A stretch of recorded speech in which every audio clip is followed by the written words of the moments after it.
Assalamualaikum warahmatullahi wabarakatuh. Perkenalkan, nama saya Syahwaluga Pamungkas. NPM saya 41182191240076. Saya dari Paralel 3. Di sini saya bertujuan untuk membuat video menjawab pertanyaan yang sudah diberikan oleh Bapak dosen Dani Nuryadi MPD. Masuk yang pertanyaan pertama. Apa itu otot? Otot adalah organ tubuh yang terdiri dari jaringan lunak dan memiliki kemampuan untuk berkontraksi, yang memungkinkan pergerakan pada bagian-bagian tubuh. Otot merupakan salah satu jaringan terbesar dalam tubuh manusia, membentuk sekitar 40-50% dari total berat tubuh. Struktur otot. Otot terdiri dari sel-sel khusus yang disebut serabut otot atau myofibril. Setiap serabut otot mengandung filamen, protein, koraktil, terutama aktin atau filamen tipis, dan miosin atau filamen tebal. Interaksi antara aktin dan miosin inilah yang menyebabkan kontraksi otot. Masuk ke jenis-jenis otot. Tubuh manusia memiliki 3 jenis otot utama. Otot yang pertama ada otot rangka, otot yang terhubung ke tulang dan bertanggung jawab untuk pergerakan sadar. Otot yang kedua ada otot polos, yaitu ditemukan pada organ internal seperti saluran pencernaan, pembuluh darah, dan organ dalam lainnya. Otot yang terakhir ada otot jantung, memiliki karakteristik gabungan antara otot rangka dan otot polos. Fungsi utama otot. Fungsi yang pertama menghasilkan gerak, baik gerakan tubuh besar seperti berjalan maupun kecil seperti mengedipkan mata. Fungsi yang kedua, menjaga postur tubuh. Otot membantu kita berdiri tegak dan mempertahankan keseimbangan. Fungsi yang ketiga, menghasilkan panas. Saat otot berkontraksi, sebagian energi dilepas sebagai panas, membantu menjaga suhu tubuh. Fungsi yang terakhir, melindungi organ internal. Otot melapisi dan melindungi organ vital dari cedera. Cara kerja otot. Otot bekerja dengan cara menarik, bukan mendorong. Untuk menggerakkan bagian tubuh, biasanya diperlukan sepasang otot antagonis. Satu otot berkontraksi, otot lawannya relaksasi. Contoh otot bisep dan trisep di lengan. Pertanyaan kedua, jelaskan apa itu sistem otot dan jelaskan fungsi dari sistem otot. Sistem otot adalah sistem dalam tubuh manusia yang terdiri dari seluruh otot dan struktur pendukungnya, seperti tendon dan ligamen, yang bekerja sama untuk menghasilkan gerakan, menjaga postur tubuh, serta mendukung berbagai fungsi penting tubuh. Sistem ini melibatkan koordinasi antar otot, saraf, dan tulang untuk menggerakkan tubuh secara sadar, seperti berlari, maupun tidak sadar, seperti bernapas. Sistem otot tidak berdiri sendiri. Ia bekerja erat dengan sistem rangka, membentuk apa yang disebut sistem muskuloskeletal. Fungsi utama sistem otot. Fungsi yang pertama, menghasilkan gerakan. Otot rangka berkontraksi untuk menggerakkan tulang dan sendi. Contohnya berjalan, menulis, dan berbicara. Memelihara postur tubuh. Otot-otot postural seperti otot di punggung dan perut bekerja terus-menerus untuk membantu kita berdiri tegak dan seimbang. Fungsi yang ketiga, mendukung dan melindungi organ dalam. Otot polos di dinding organ-organ tubuh seperti lambung dan usus mengontrol pergerakan zat-zat di dalam tubuh. Fungsi yang keempat, mengontrol pergerakan zat di dalam tubuh. Otot polos mendorong makanan melalui sistem pencernaan atau peristaltik. Otot polos di pembuluh darah membantu mengatur aliran darah dan tekanan darah. Fungsi yang kelima, menghasilkan panas atau termogenesis. Saat otot berkontraksi, mereka menghasilkan panas, membantu menjaga suhu tubuh tetap stabil, terutama saat kedinginan atau melalui gemetar. Fungsi yang terakhir, membantu proses vital. Otot jantung memompa darah ke seluruh tubuh. Otot-otot pernapasan seperti diafragma memungkinkan kita bernapas. Selanjutnya, pertanyaan nomor 3, otot secara fisiologi. Secara fisiologi, otot adalah jaringan tubuh yang berfungsi mengubah energi kimia dari ATP menjadi energi mekanik untuk melakukan kerja, seperti gerakan tubuh, mempertahankan postur, dan menghasilkan panas. Aktivitas otot dikendalikan oleh sistem saraf dan sangat bergantung pada proses biokimia dan mekanisme kontraksi seluler. Mekanisme fisiologi otot. Yang pertama, excitation atau eksitasi, penghantar sinyal, impuls listrik atau aksi potensial dikirim dari neuron motorik ke serat otot. Neuron transmitter asetilkolin dilepaskan di sinapsis neuromuskular, memicu respon di membran otot. Yang kedua, coupling atau yang biasa disebut penggabungan eksitasi dan kontraksi. Impuls listrik menyebar ke seluruh serat otot, merangsang pelepasan ion kalsium dari retikulum sarkoplasma. Kalsium mengikat protein troponin yang menggeser tropomyosin, membuka situs aktif pada aktin.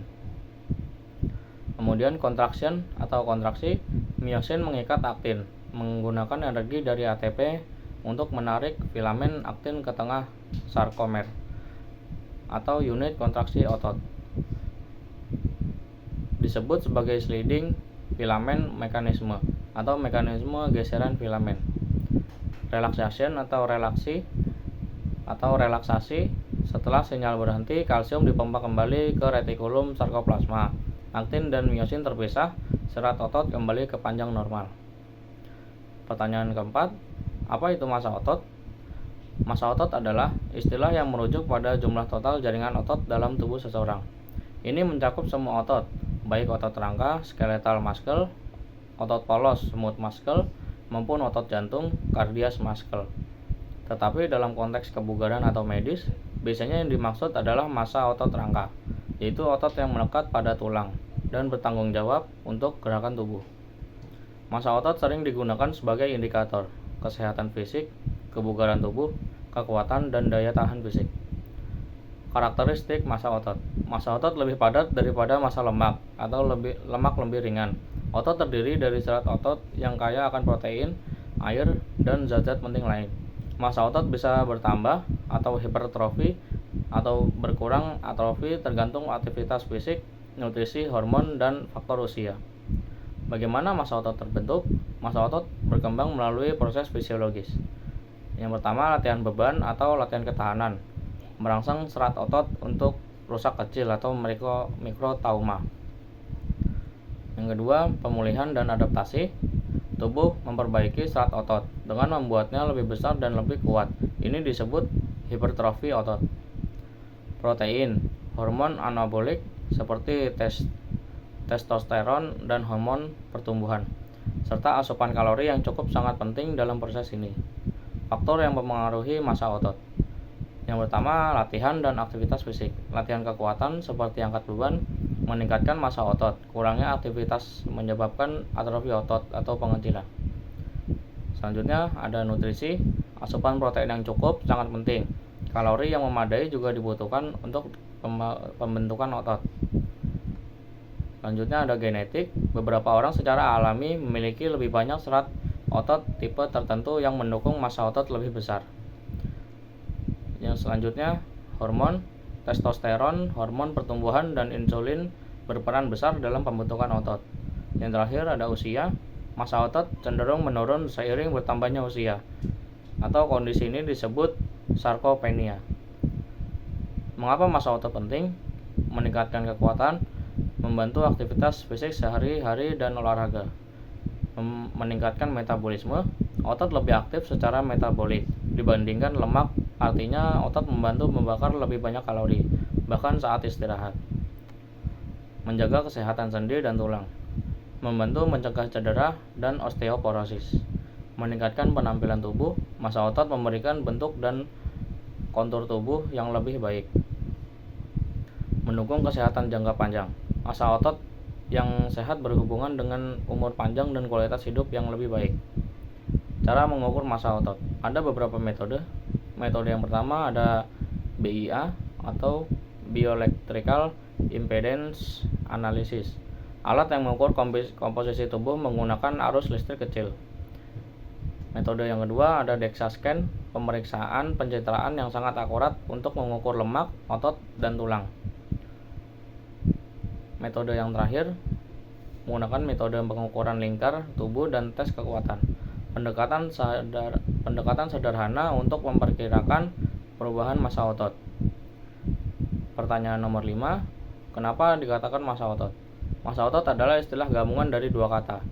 Massa dalam ilmu fisika dan biologi, massa berarti jumlah materi yang terdapat dalam suatu objek atau jaringan.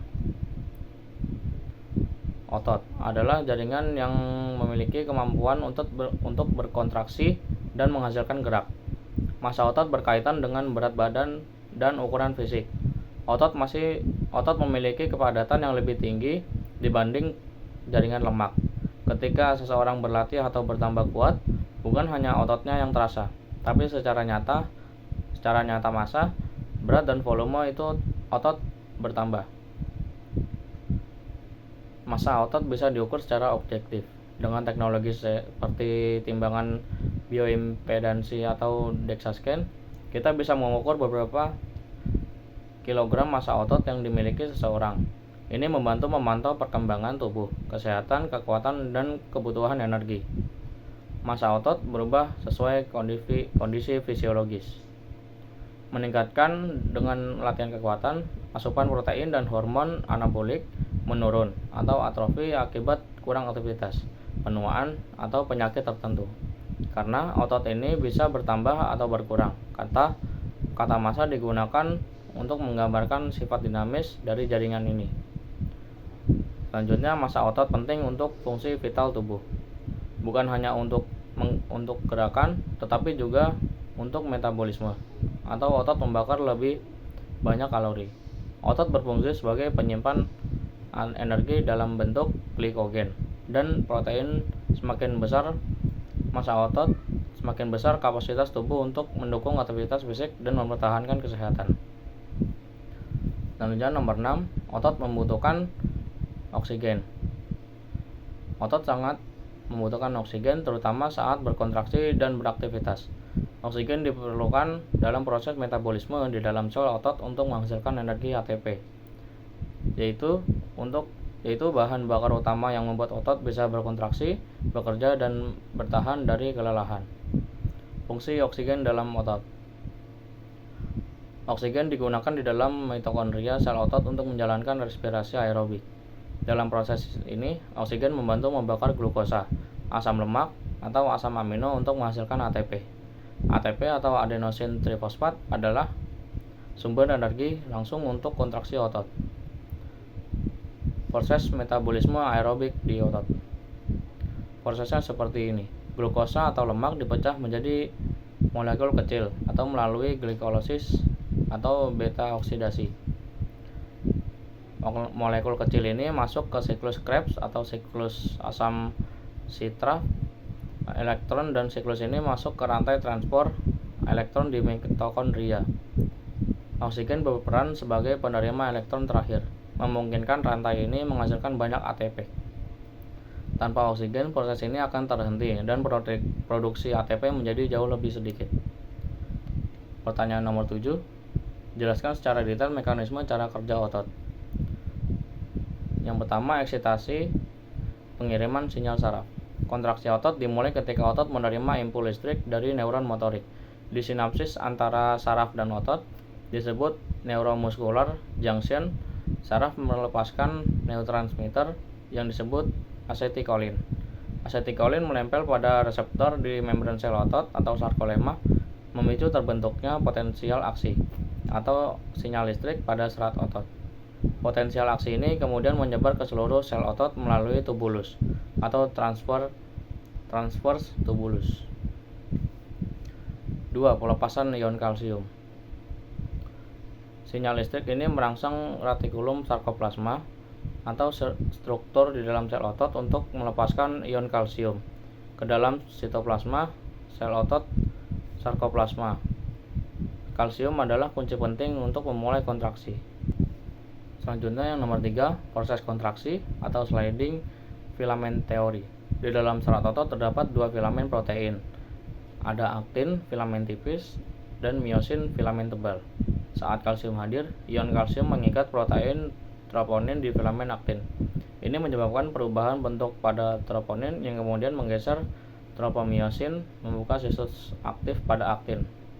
Kepala miosin yang sudah terisi energi dari ATP akan menempel pada aktin membentuk cross bridge, menarik aktin ke arah tengah sarkomer atau power stroke. Ini menyebabkan pendekatan serat otot yang biasa disebut kontraksi.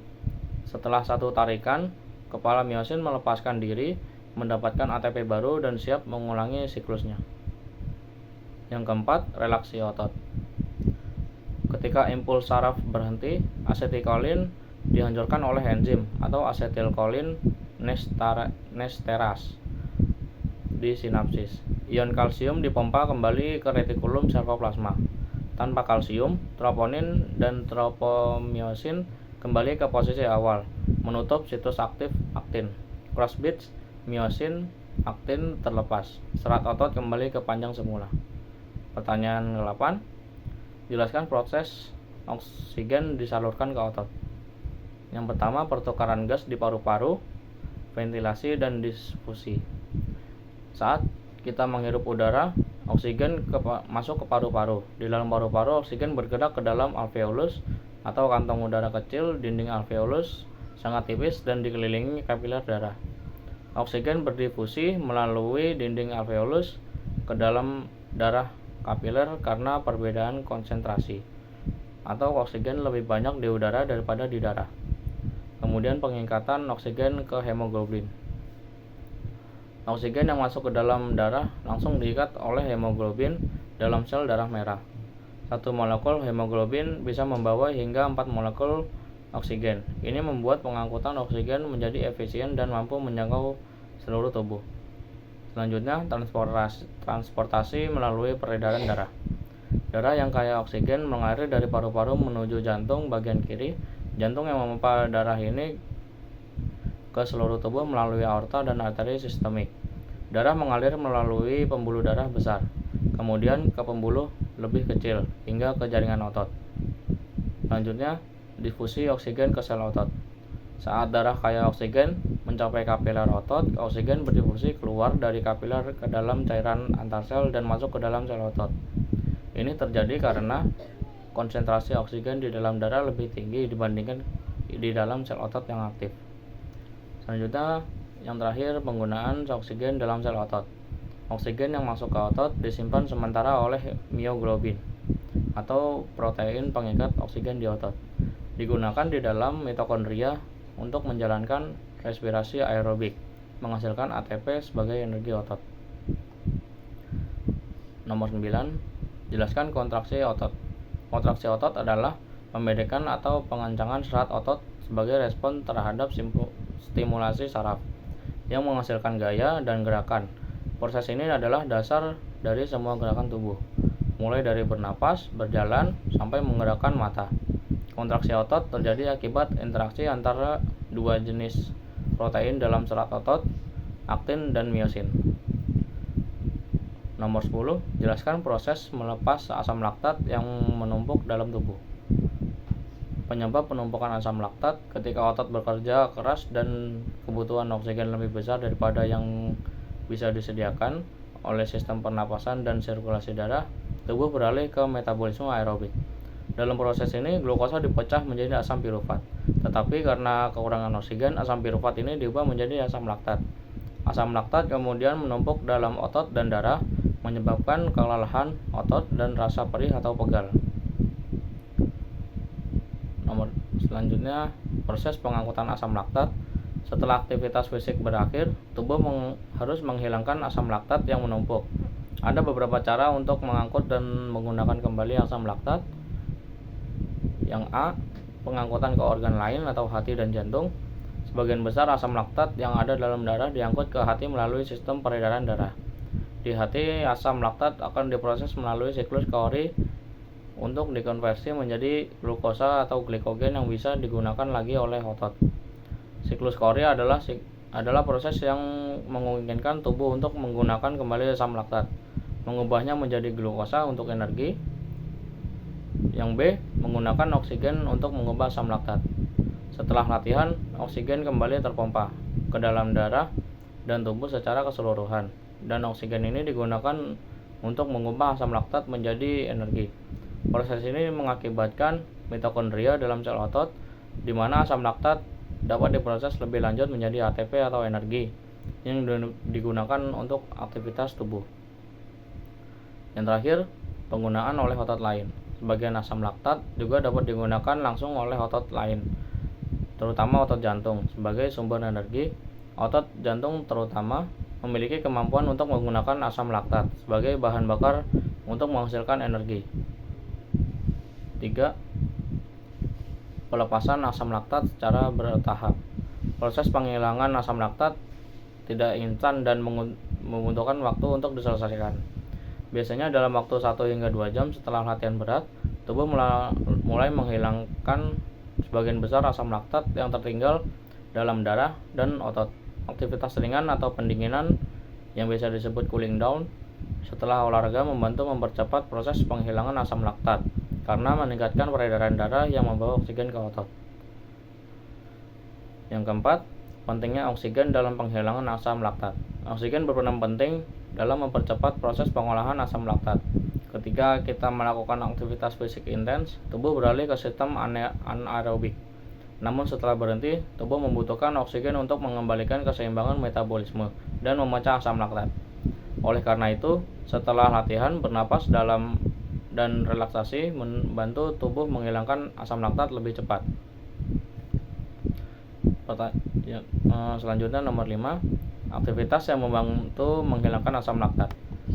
Pendinginan atau cooling down, melakukan aktivitas fisik ringan seperti berjalan atau bersepeda setelah latihan intens, meningkatkan aliran darah ke otot, membantu mengeluarkan asam laktat lebih cepat. Selanjutnya peregangan, menjaga kelenturan otot dan mengurangi ketegangan otot yang disebabkan oleh akumulasi asam laktat.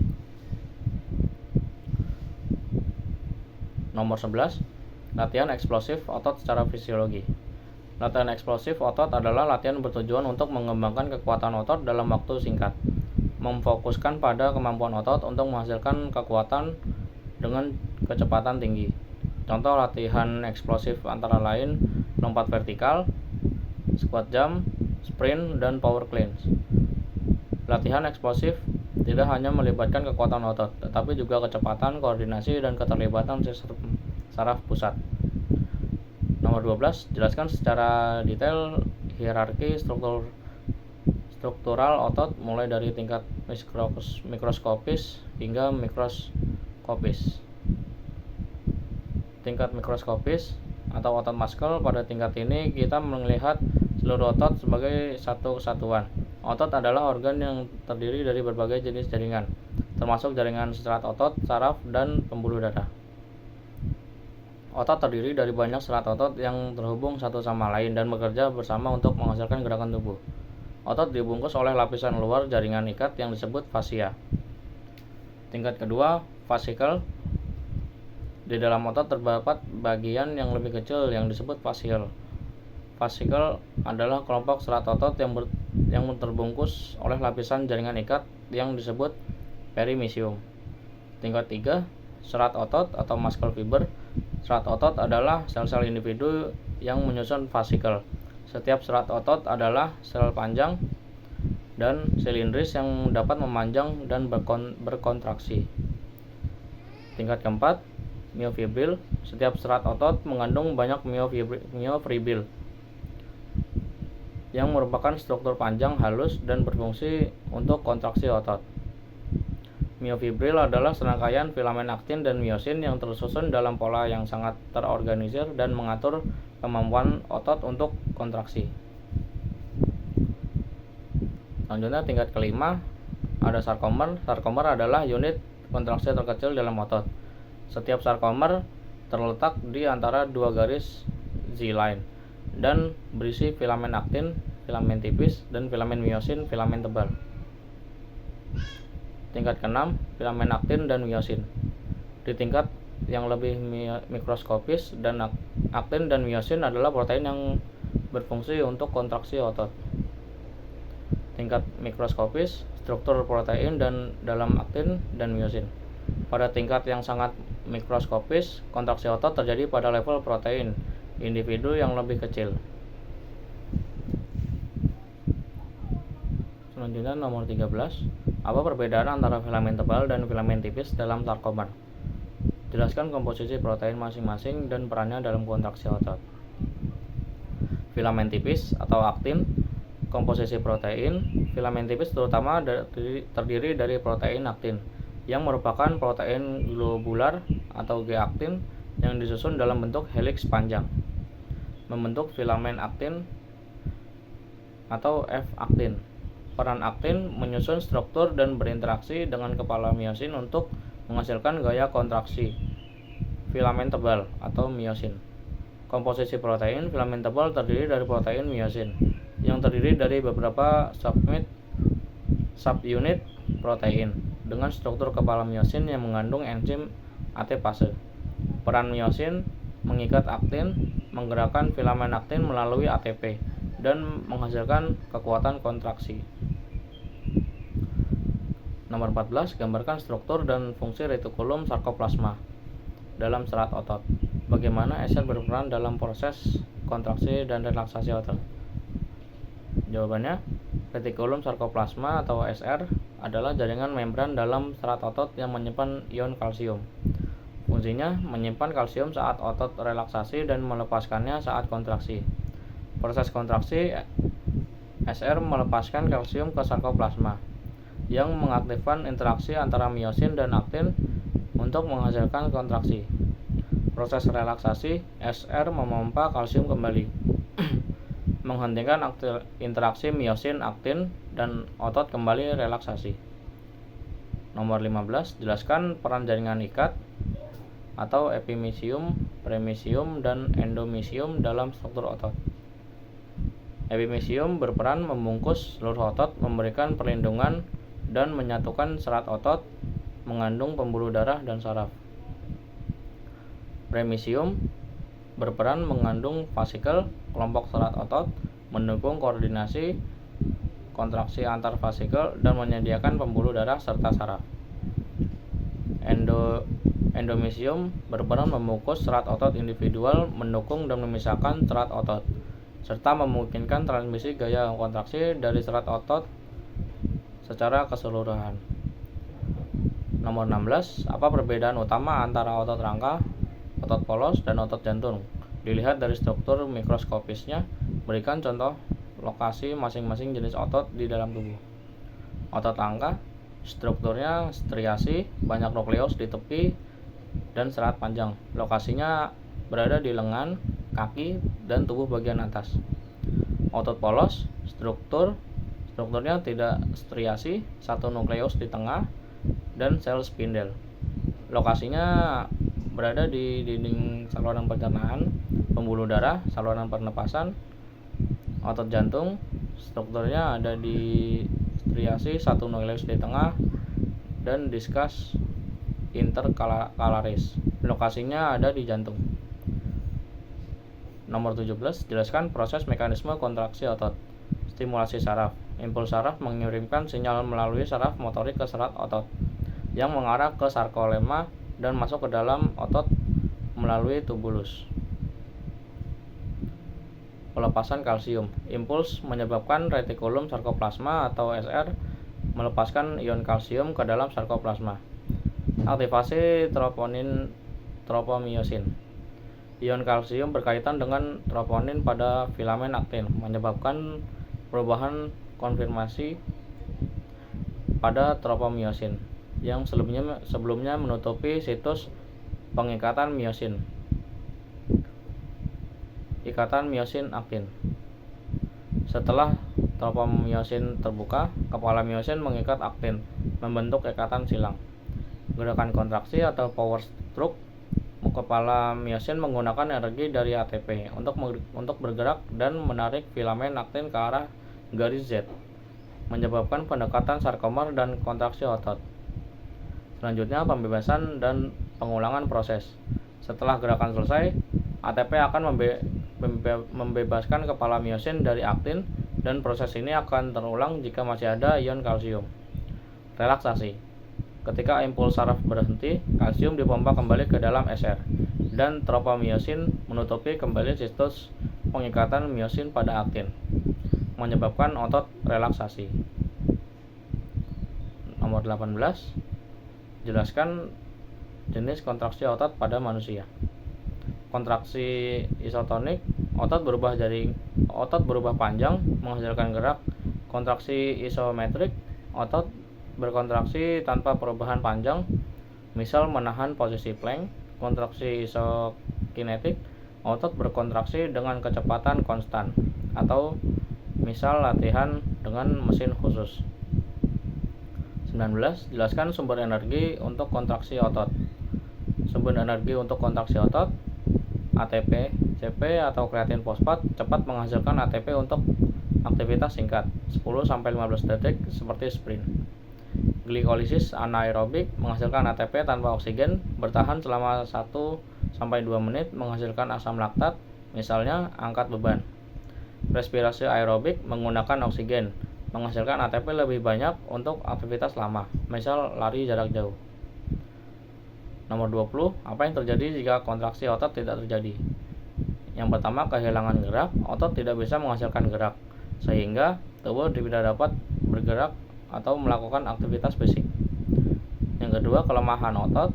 Tanpa kontraksi otot yang normal, otot bisa menjadi lemah atau bahkan mengalami atrofi atau pengecilan otot karena tidak digunakan. Gangguan postur dan fungsi tubuh. Otot rangka yang tidak berfungsi akan mempengaruhi postur tubuh dan keseimbangan, serta mengganggu kemampuan untuk berdiri, berjalan, atau melakukan tugas sehari-hari. Selanjutnya, gangguan sirkulasi darah. Otot berperan dalam membantu sirkulasi darah, terutama otot-otot besar yang membantu pompa darah. Jika kontraksi otot terganggu, ini dapat mempengaruhi aliran darah. Yang terakhir, kesulitan bernapas. Jika otot pernapasan seperti diafragma tidak dapat berkontraksi, maka proses pernapasan akan terganggu. Nomor 21, apa perbedaan kontraksi isometrik dan isotonik? Kontraksi isometrik, otot berkontraksi tanpa perubahan panjang, sehingga tidak ada gerakan. Contoh, menahan posisi plank atau mendorong dinding. Kontraksi isotonik, otot berkontraksi dengan perubahan panjang, menghasilkan gerakan. Tipenya konsentrik, otot memendek, misal mengangkat beban. Eksentrik, otot memanjang, misal menurunkan beban. Selanjutnya, nomor 22, bagaimana kontraksi otot mempengaruhi gerak? Penciptaan gaya. Saat otot berkontraksi, serat otot menghasilkan gaya yang ditransmisikan ke tulang melalui tendon. Gaya ini memungkinkan terjadinya gerakan pada sendi. Jenis gerakan: kontraksi konsentrik, otot memendek, menarik tulang lebih dekat, menghasilkan gerakan, misalnya mengangkat beban.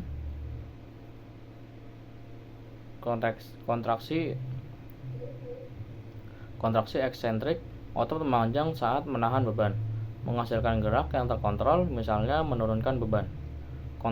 Kontraksi isometrik, otot berkontraksi tanpa perubahan panjang, tidak menghasilkan gerakan, tapi menahan posisi tubuh, misalnya menahan posisi plank. Nomor 23, apakah otot berkontraksi tanpa sinyal saraf? Otot jantung dan otot polos dapat berkontraksi tanpa sinyal saraf langsung karena memiliki kemampuan intrinsik untuk menghasilkan impuls, atau dipengaruhi oleh faktor lain seperti hormon. Otot rangka yang biasanya memerlukan sinyal saraf untuk kontraksi tidak dapat berkontraksi tanpa stimulasi saraf. Nomor 24, apa saja faktor yang mempengaruhi kekuatan kontraksi otot? Faktor yang mempengaruhi kontraksi otot: yang pertama, ukuran serat otot. Semakin besar serat, semakin kuat kontraksinya. Jumlah unit motorik yang aktif: semakin banyak unit motorik direkrut, makin kuat kontraksi. Frekuensi impuls saraf. Impuls yang cepat dan berulang memperkuat kontraksi atau tetanus. Panjang awal otot. Panjang otot optimal menghasilkan kontraksi maksimal. Ketersediaan energi atau ATP dan ion kalsium penting untuk proses kontraksi. Nomor 25, apa yang terjadi jika otot kekurangan oksigen? Jika otot kekurangan oksigen, otot beralih ke metabolisme anaerob atau tanpa oksigen. Asam laktat menumpuk, menyebabkan kelelahan dan nyeri otot. Produksi ATP jadi lebih sedikit, sehingga otot lebih cepat dan kontraksi melemah. Jika berlanjut, bisa menyebabkan kram atau kerusakan otot. Nomor 26, bagaimana oksigen dilepas dari darah ke otot? Oksigen dilepas dari darah ke otot melalui proses difusi. Oksigen terikat pada hemoglobin dalam sel darah merah. Saat darah mengalir ke kapiler otot, tekanan oksigen di darah lebih tinggi daripada sel otot. Karena perbedaan tekanan ini, oksigen terlepas dari hemoglobin dan berdifusi masuk ke sel otot. Kemudian digunakan untuk membuat ATP di mitokondria. Nomor 27. Apa yang terjadi jika oksigen di dalam otot? Di dalam otot, oksigen digunakan oleh mitokondria untuk membantu menghasilkan ATP melalui proses respirasi aerob. ATP ini adalah energi yang dibutuhkan otot untuk kontraksi dan kerja otot. Sebagian kecil oksigen disimpan dalam otot oleh mioglobin sebagai cadangan. Jika oksigen cukup, energi optimal. Jika oksigen kurang, otot beralih ke metabolisme anaerob dan menghasilkan asam laktat. Nomor 28. Oksigen sampai ke otot melalui darah. Jelaskan secara detail. Yang pertama, masuk ke paru-paru. Oksigen dari udara masuk ke alveolus paru-paru. Ikatan dengan hemoglobin, oksigen berdifusi ke kapiler paru-paru lalu terikat dengan hemoglobin di sel darah merah. Di bawah oleh darah beroksigen dipompa jantung ke seluruh tubuh melalui arteri sampai ke kapiler otot. Di kapiler otot, oksigen dilepaskan dari hemoglobin, difusi ke sel otot. Oksigen masuk ke serat otot untuk digunakan dalam mitokondria menghasilkan energi atau ATP bagi kontraksi otot. Nomor 29. Kenapa harus stretching dulu sebelum latihan? Dan kenapa harus cooling down setelah latihan? Jelaskan secara fisiolog. Setelah stretching sebelum latihan penting karena meningkatkan aliran darah dan suhu otot. Otot jadi lebih elastis dan siap kerja. Meningkatkan fleksibilitas atau mencegah cedera. Meningkatkan aktivitas saraf otot. Otot jadi lebih responsif saat latihan. Kemudian cooling down setelah latihan penting karena menurunkan detak jantung dan tekanan darah secara bertahap untuk mencegah pusing. Membantu membuang asam laktat, mempercepat pemulihan otot, mengurangi ketegangan otot, untuk mengurangi risiko kaku dan nyeri otot. Pertanyaan yang terakhir, jelaskan bagaimana kelelahan otot terjadi pada tingkat fisiologis. Faktor-faktor apa yang berkontribusi pada kelelahan otot dan bagaimana kelelahan otot dapat diatasi? Kekurangan ATP, energi untuk kontraksi habis, penumpukan asam laktat, menurunkan pH otot, menghambat kerja enzim. Gangguan kalsium, proses kontraksi terganggu. Habisnya glikogen, sumber energi otot berkurang. Faktor yang berkontribusi, latihan berlebihan, dehidrasi, ketidakseimbangan elektrolit, kurang nutrisi. Cara mengatasinya, istirahat yang cukup, hidrasi, makan bergizi, karbohidrat dan protein, cooling down, dan latihan bertahap. Mungkin itu saja yang bisa saya sampaikan. Kurang lebihnya mohon maaf. Wassalamualaikum warahmatullahi wabarakatuh.